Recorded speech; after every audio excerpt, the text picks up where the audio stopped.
There he is. There's Matt Ritchie there. Look, where are you tonight? Hey, not on the pitch anyway. If only you were. Mate, I could have done a fucking better job than Fabian Schär today, man. I'm telling you. Dwight Gayle. Dwight Gayle. Or Dwight Gayle or Sean Longstaff or pretty much anyone. Who could go through 11 names, to be honest. But, mate, like, been speaking to you on the channel for, 2 seasons or whatever, and I'm generally pretty positive with things and call it as it is. But today, like, just... I can't find anything positive to say, really. Everything I've got to say is going to be negative, which, starting from the top, I mean, managerial-wise, Steve Bruce brought in the media sweetheart of English football pundits. They talk about how great a job he does everywhere, keeps clubs up, but it just summed up the mentality he's got. If you look at, and I don't want to go to the comparison of Benitez v Bruce that we so often refer back to, which I don't like doing because it's 2 different teams now. But a manager like Steve Bruce, look at what he's won as a manager. I think he's won a playoff final, and that's as good as it gets. And it just had a loser's mentality, the way we approached that game. If we had, we'll say Benitez for talking's sake, but any manager that's won stuff, you're in an FA Cup quarter final. How do you approach that? You go to win the game. It just seemed like Bruce was just so far out of his depth. He didn't know how to approached it in completely the wrong way. Setting up defensively, making some strange decisions. Like, when I played football, I was a centre-back. I know I don't look like I play now, but back in the day I played. And I won a few cups. And if I was a centre-back playing in a quarter-final, I'm in the dressing room, the manager announces the team, and he's dropping your best player, your goalkeeper, who's been, over the last 2 seasons, for me, our best player, most important player, and you see he's getting rested. The Darlow, I can't fault Darlow for his performance, but what psychologically does that do for you as a defender, seeing that goalkeeper that's so often reliable, won your team so many points? You see him drop to the bench. Darlow comes in, and fair play to Darlow. I thought he was our best player today. He's the only player that I would say give him credit. Maybe him, Lascelles, maybe even Danny Rose. Darlow had a good game. Couldn't blame him for obviously the penalty, and even Sterling's goal. You've got to say good finish from Sterling. Wouldn't expect my keeper to save that. But this psychology of dropping your best keeper is bizarre at best.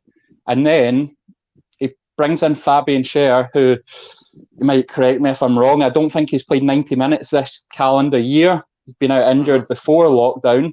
Can't remember the last time he played. And when he did play before his injury, think back to Man United at Old Trafford. Terrible performance, cost us a goal. I think there was a game, it was either Everton or Leicester, I can't remember which one, again had a terrible performance. So it's not like he's been a rock all season. I would question him before the lockdown. He's not kicked a ball in 6 months, and he comes straight in and then gives away an absolutely stupid penalty. I can't defend the guy for that. It was idiotic.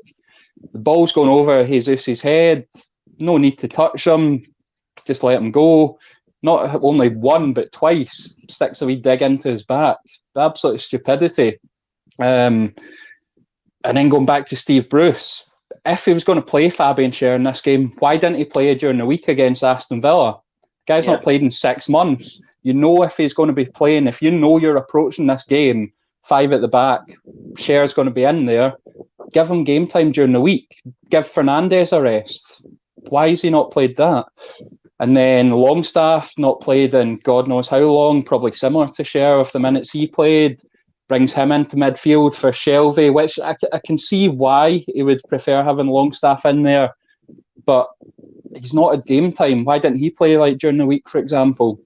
Yeah, it's just very bizarre, and we approached it as if it was a league game where we're fighting relegation and goal difference is going to be critical. And it's the way Rafa approached a lot of games last year against Man City, Liverpool.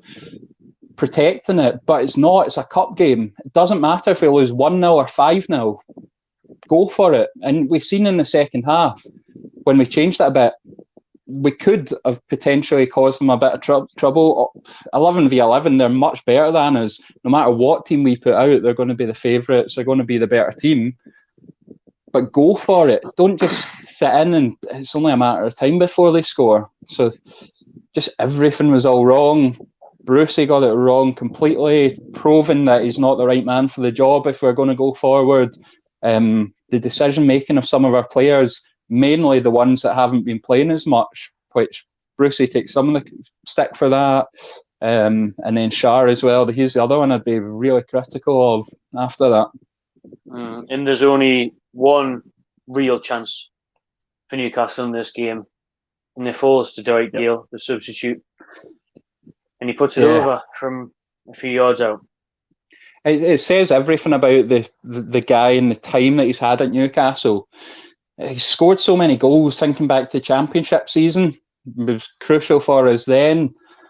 But he scores against Villa during the week. Terrific goal, takes it brilliantly, and then when it really matters, well, I'm not going to say that because it did matter during the week, but in a game like that, you need a striker, and especially if you're playing for Newcastle against Man City, as a striker, I'm probably only going to get one chance here. I'm not going to be playing the way that Jesus, he knows he's going to get plenty of touches in around the goal and he can get away with missing one for Man City.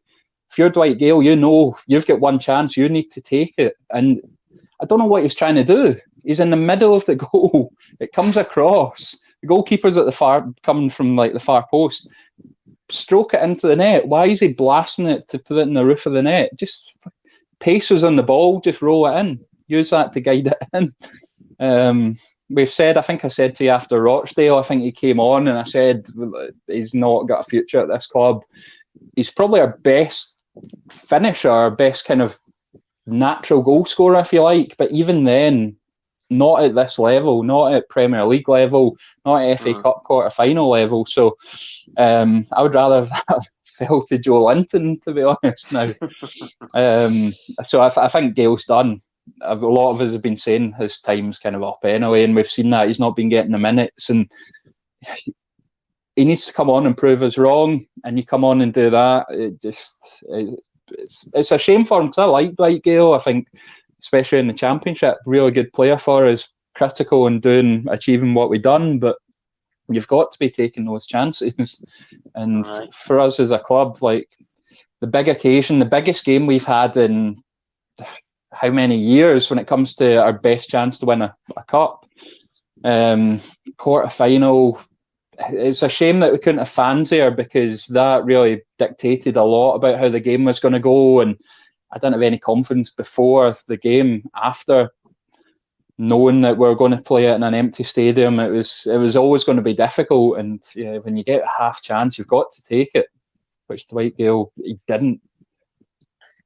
In Newcastle don't run the FA Cup, and that's pretty much a season over now. You'd think we'd be safe, so... that's just another point, just to finish on that. Why was he resting Dubravka? Why is he not playing? Like, what else have we got to play for? That's what I was going to say. Like, I wanted you to have your word there, but when you were saying at the start of the game about resting Dubravka, the effect that has on the players in the dressing room, like, what would they think? How important is this game with our number one isn't starting? What is he not starting for? Exactly. We're on 139 points. We've got Bournemouth. We're in the bottom three in 4 days' time. We're best rest him. Best rest him for the vitality. Yeah, make sure we get a 0-0 there. It'll all be worth it though if we pick up the win on Wednesday, whenever it is.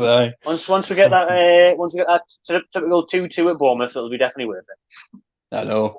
It's all you can do. It's all we can do. Laugh now. Like, I'm fucking gutted, but I didn't expect any different. And hopefully with some Saudi investment next year, we can get ourselves back into this position in the cup.